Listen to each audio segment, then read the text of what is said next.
if they expect me to walk away from Luton with nothing, I'll make very sure there's nothing to walk away from.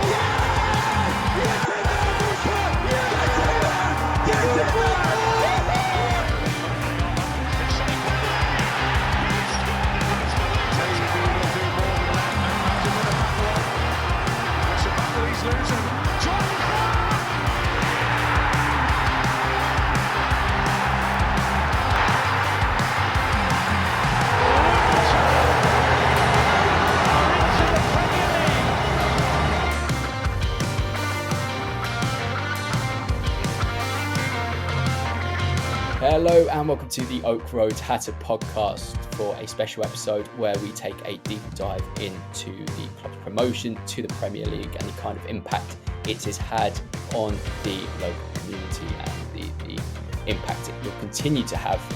Joining me today in this special episode is Ankur Desai, who is of the BBC Asian Network and host of the BBC Sounds mini-series Luton Town, No Place Like Home. Mentioned there, it's on BBC Sounds already. If you haven't, please listen to it. It's excellent. It gives you a very, very good picture of what promotion has done within the British Asian community. I'm going to join Ankur in a conversation in a minute, so please enjoy. Please like, subscribe on YouTube, and please share this around. This is completely different to what we've done before, and it's really exciting to be able to do something that's different like this. Without further ado, we'll dive into the conversation. So I'm now joined by Ankur in his BBC studio, looking very, very good there with the lights fading and everything there. It looks a very, very nice setting for this. Ankur, thank you very much for joining today. How are you getting on? I'm good. I was trying to find some colours to work with Luton, but I don't have any blue or like orange which I can mix together. I've got a blue on its own. I've got a white. I've gone for the slightly purple colour, but I wish I had an orange. That would have been fitting. That was a very early purple kit, I'm sure. So if Mark can dig that out, that would be great right about now, Mark. But anyway, Ankur, thank you very much for joining today. We're obviously Luton as a town, Luton as a football club. A lot of progression has been made in the last sort of 6 months, and obviously after your podumentary, I think we called it the podumentary, on BBC Sound, Luton Town, No Place Like Home. Wanted to touch base and hear your thoughts after making the podumentary, and I guess touch on some of the stories that we heard from that, and I guess some of your own experiences as well. So we'll take it back to the very start, and you grew up very, very close to Kenilworth Road.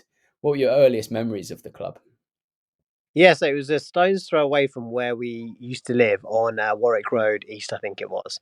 And I remember just as a kid, just playing outside of my house, but on match days, having no space to play. So I'd want to play a bit of football, a bit of cricket, but then the streets would be flooded just with football supporters. And I was so young that my parents were probably just wondering, like, okay, don't get lost in the crowds of the football matches, which would take place obviously on a Saturday afternoon or in an evening. And yeah, I just remember it being incredible that in and amongst where we used to live and walk to the shops, walk to the school, you'd have a football club and a football stadium just packed in the middle, like, sardine packed in the middle of, a housing estate, which was crazy. But yeah, they were my earliest memories. And just on a Saturday afternoon, there was a goal, then you'd hear the cheer and the loud noise from the crowd, and you'd be curious to see like what's going on and whether Luton have won or not. So yeah, there were some fond memories of just like randomly hearing a shout and thinking, okay, what's going on? When you first moved to the area, you're thinking, hang on a minute, has something happened? Is there something kicking off? But it was just literally football supporters cheering a goal. So yeah, they were some of the earliest memories. And of course, promotion has gathered national attention on the football club and I guess the town as well. It's put the town in the spotlight. How important was it for you to share your story? Of course, we mentioned it at the start. No place like home. You were at the forefront of it all. How important was it for you to take on this project and tell your story with the case studies and with the people that you spoke to? Yeah, it was super important for me personally to highlight the positive work that the town has done as a community to come together, especially in recent months. But I remember a few weeks before the end of the season, I was talking to my bosses and I was like, "Do you know what? This Luton story is incredible. If they can get into the Premier League with all the challenges, incredible financial pressures that clubs have to try and get into the top flight." And for a club like Luton to have been decimated with points deductions and fines and go out of league football, for them to come back, I thought it was a hell of a story. And I feel like I've lived a lot of it, but not quite as much as some of my friends who have grown up being diehard Luton Town supporters. And I'd hear a lot about the club and the history of it through them and through their parents. And after I moved away from Luton, I still follow the club and I'd always check in. But in the national news, even growing up as a kid, and even up until I don't know, recent years, the town would just get a reputation where, well, it's a bit of a hole, isn't it? Because sometimes the newspapers, the mainstream media, would just paint a negative light on it. So whether it was like, oh, the worst place to live in Britain, and Luton would be always near the top of those stupid ratings, or whether people would focus on some of the, let's say, racial tensions and divisions which have existed.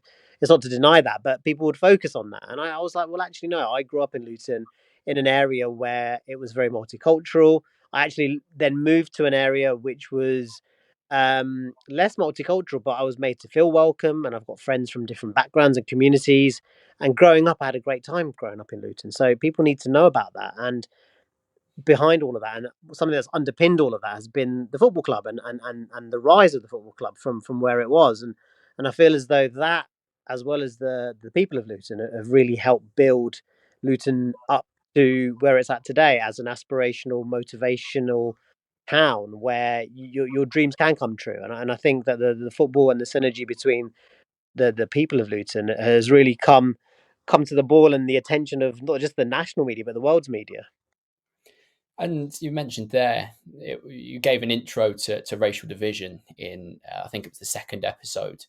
And obviously, national media have picked up on situations in the past that haven't been too favourable. But how can promotion to the Premier League, and I guess we've seen it in a brief form at the moment, the sort of, what is it now, 5 6 months since that was achieved, but how can promotion to the Premier League and this sort of cherished memory for all these different communities associated with the football club, how can that continue to bring community together? Well, do you know what? I think the last 3 to 4 years, with everything that's happened with everything that's happened from COVID, followed into a pandemic, followed into lockdowns, followed into now like a cost of living crisis. We're seeing war across different parts of the world. Everybody's looking for some sort of positivity and hope. And that's what the football club's done. It's given hope to underdogs as well. I reckon it's given hope to other towns and clubs around the country. But for the people of Luton, it's made people think, well, hang on, we are there on the biggest stage in football. If you look at it, the Premier League is the biggest league in the world, and Luton are a part of it. And Luton have achieved that with this underdog spirit, which I feel is instilled in a lot of people from Luton's DNA. It's sort of something where we have, whether you're born with it or whether you live in Luton, you feel as though you have that sort of DNA in your body. And I feel as though with everything that's happening in the world, a promotion like this and the boost it can do just to the morale, just to the energy of the local community there is massive. But also, if you look at the investment it's going to hopefully bring to local businesses, young families who are probably thinking, actually, yeah, it's an aspirational place to live. And if you've got a business and you want to really grow it, well, hopefully you can. And the club does that at the same time as well. And we see a period of success, not just on the pitch for Luton, but off the pitch in terms of some of the local areas where maybe now the local government gets more funding and there's going to be improvements in transport networks or maybe just social services, things like that. And so therefore the people of Luton can think, actually, this is a place where we can keep putting our roots down and building a life here. Because I don't see why, if you've got good things going for you in a place like Luton, why you'd ever want to move away and why you'd be happy to see you and your fellow community just grow. And one, I guess, it was more of a shared view of everybody that you spoke to. And there was one quote I think summed up everything perfectly. It was not just a promotion for the football club, but for the town itself. And I think that was just shared by absolutely everybody that you spoke to. They don't just see it as the football club growing, but it's a really positive, I guess, situation for the club, for the town to be in, and you know, the only way is up kind of feeling.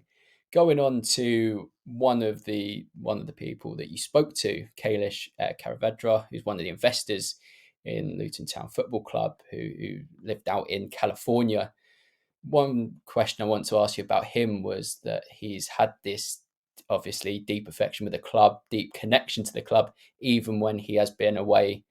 What sort of brings people back to Luton? What makes people want to still have connections in Luton and have a real deep attachment to the town, as Yeah. well as the football club? Yeah, a lot of love and nostalgia. Every time we talked about the club, every time we talked about match day experiences, you could just tell that our conversation, he was transported back to when he was a young man, a young boy, going up the Kenny and just enjoying those Saturday afternoons and just being with his mates and at a time when I think Luton were probably pretty successful as well when he was watching them. But just the fact that he was a British Asian kid at the time who was able to go to the football where most British Asian kids' parents would probably say, naturally, don't go to the football. Football's a bit rough. Football's not really a place for people like ourselves, worried about hooliganism and things like that.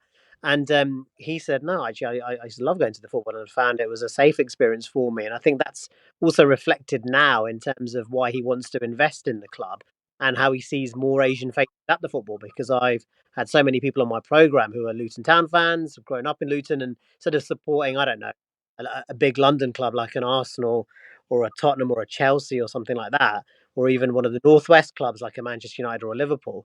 They're all grown up supporting Luton. They're all grown up following Luton up and down the country, and with Kailesh, she was very much an epitome of that. That actually there are diverse communities in Luton who care deeply about the football club and care about Luton. When you've got a, an emotional attachment to a place like Luton, it very rarely goes. And I might have moved away from Luton, but my parents are still there, and I love going back, seeing my old friends and even people like my old barber and things like that. So it's just a sort of an affinity and an affection you have, and I think that came through a lot in the pod where we talked to a lot of people and just they just simply love the place and they're proud to come from Luton.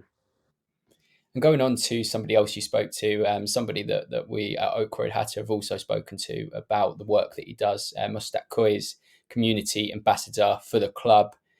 He mentioned that the relationship between the club himself and I guess the deeper, wider community has only really blossomed the last 15 years, and that's coincided with Gary Sweet taking control of the club as CEO and the board being full of Lotonians.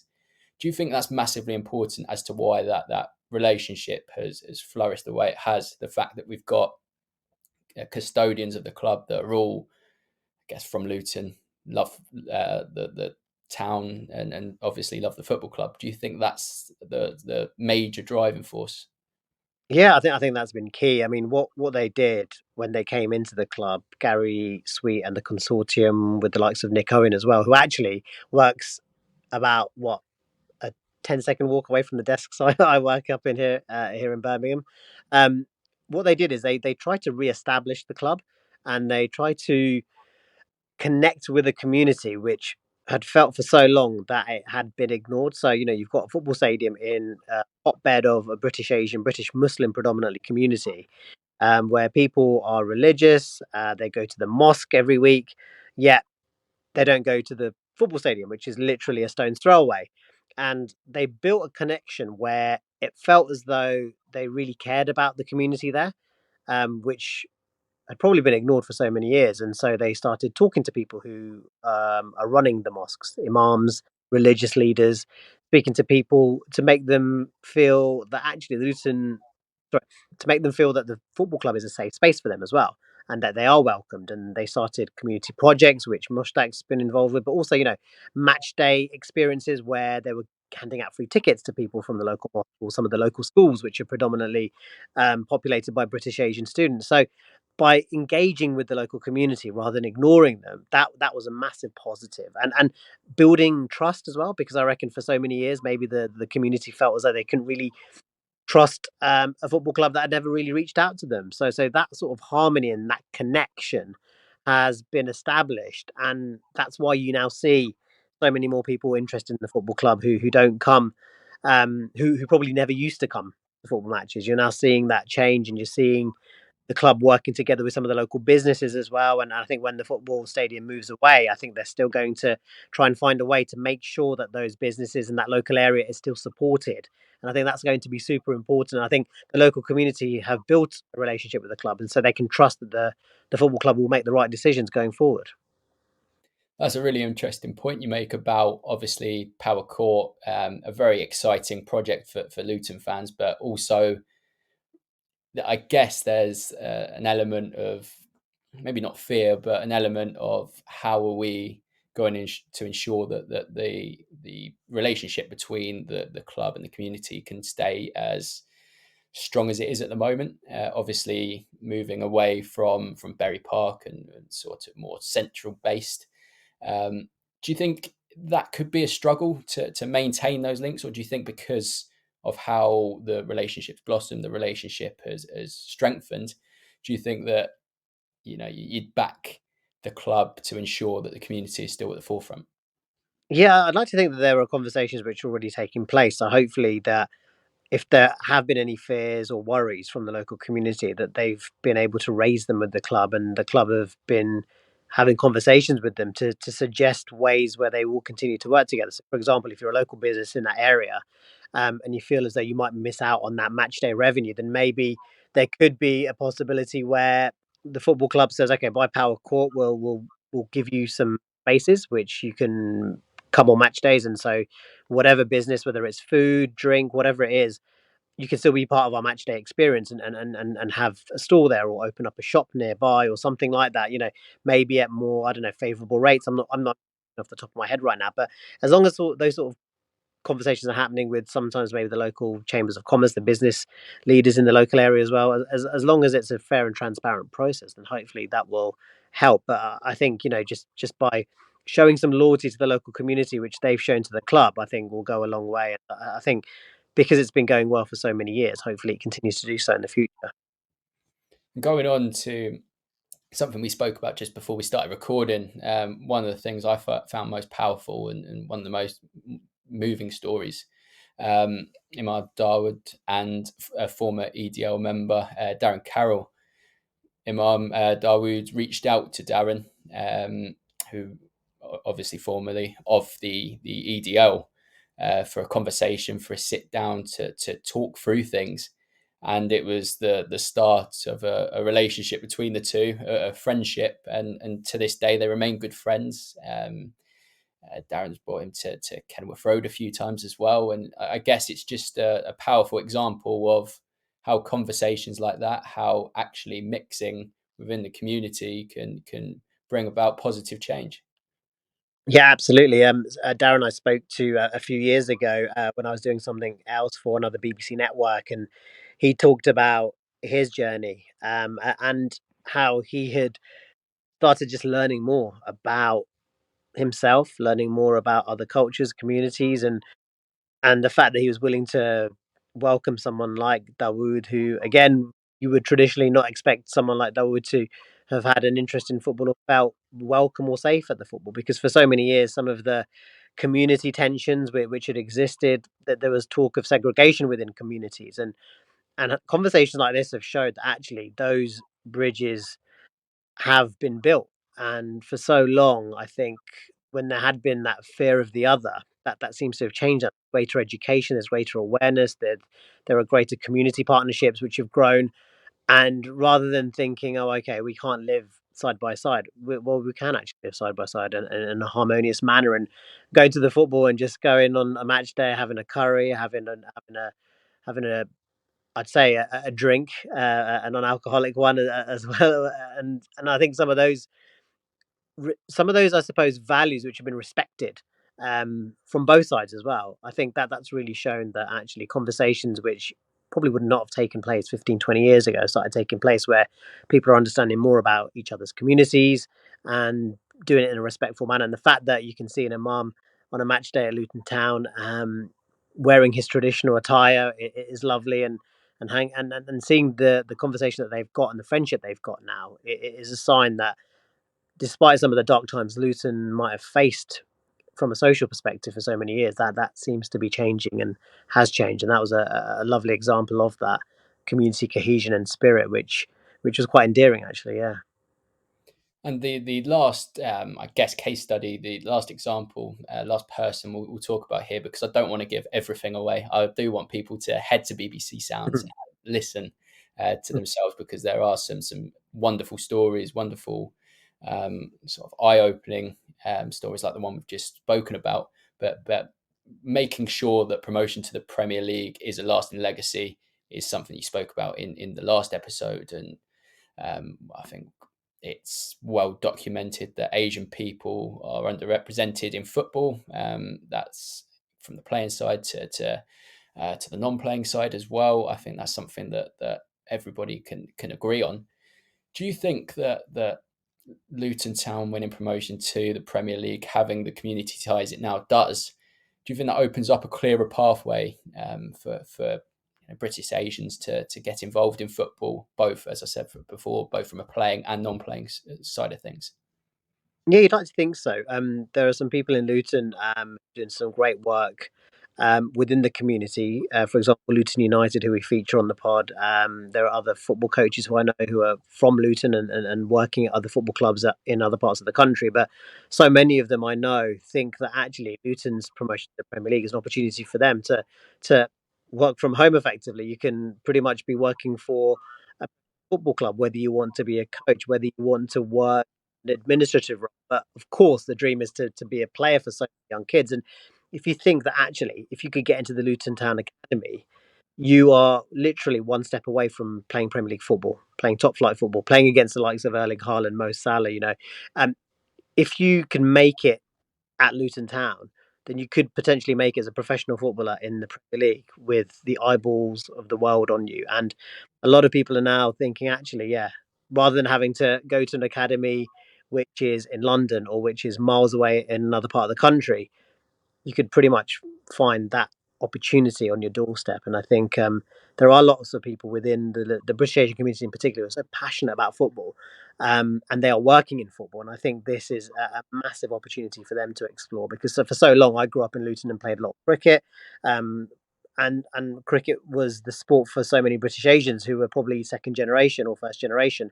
Now you're seeing third, fourth generation families now who love football more than they love cricket. So they want their kids to play a lot more football and maybe explore a career in football. And Luton Town can be a great platform, not just a stepping stone, but a great platform to build a career and a legacy. And I think a lot of people now will think, actually, yeah, this is a massive opportunity for me if I want to live my dream of playing football for a Premier League club.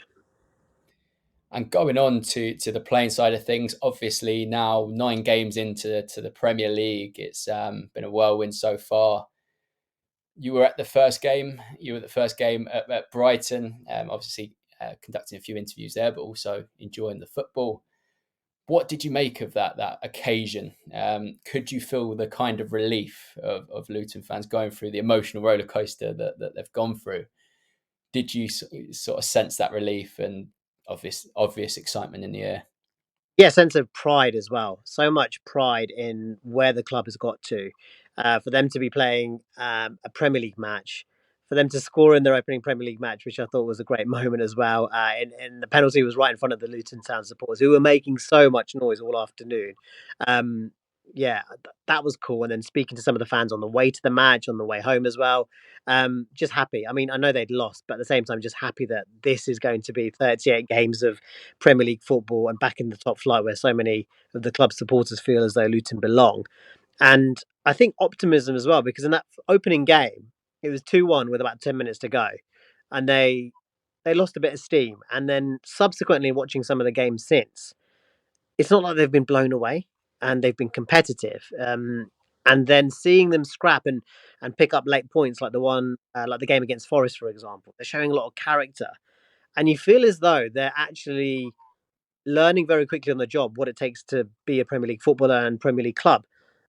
And if they start picking up points around the clubs around them, then who knows? Because it doesn't seem as though there's a clear cut um, divide between some of the clubs that have come up and some of the clubs that exist in the Premier League at the moment as well, that have existed for a little bit longer. So I know people keep focusing on Burnley, Sheffield United, and Luton, but if one club can come out of that pack and that club is Luton and retain their Premier League status, that would be some story, I think.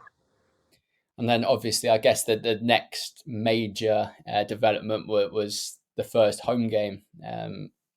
Obviously, those living close to Kenilworth Road, I wonder if they felt that additional level of noise going up to the Premier League. I wonder if that's something that was actually there. But I guess since then, Luton have picked up a lot of points on the road. They've picked 4 of their 5 points up on the road. It was all this talk about Kenilworth Road and how unique it is, and it's actually gone the other way. So what do you make of Luton picking up points away from home and not quite yet at Kenilworth Road?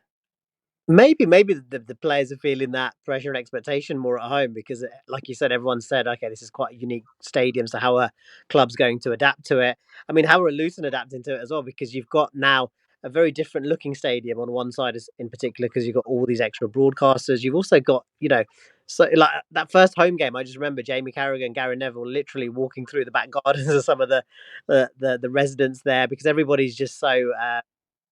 Well, they're so in love with this story, this romantic story, and the stadium being where it is. I think it bodes well actually if Luton can pick up points away from home, which is such a hard thing to do in the Premier League.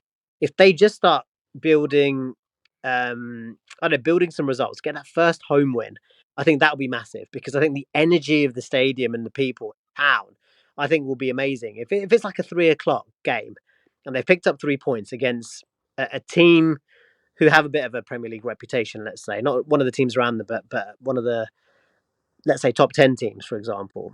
Can you just imagine that whole weekend, that evening, the whole town will be buzzing, people will be going out, spending some money, going out for food and trying to sink a few pints. And then the whole weekend, it could just energize the town and hopefully propel them and be a catalyst to pick up more points from home as well. Because I can imagine the noise at the Kenny if they're walking around after 90 minutes celebrating a win with the fans. That'd be a special moment. So that could be the catalyst and springboard to really put some belief into the town as well, to say, actually, we've taken points and a win off a top Premier League team. So who's to say we can't do that on a regular basis? Yeah. And going back to your pod, when promotion to the Premier League was won, there was musical celebrations outside Kenilworth Road and in close proximity. Do you think that first win at Kenilworth Road, do you think we'll be seeing something similar? That'd be great. Yeah. So we saw the door players, beating the drum, Bhangra dancing. I'd love to see that. Yeah. I think you could see something similar, especially if it is one of those.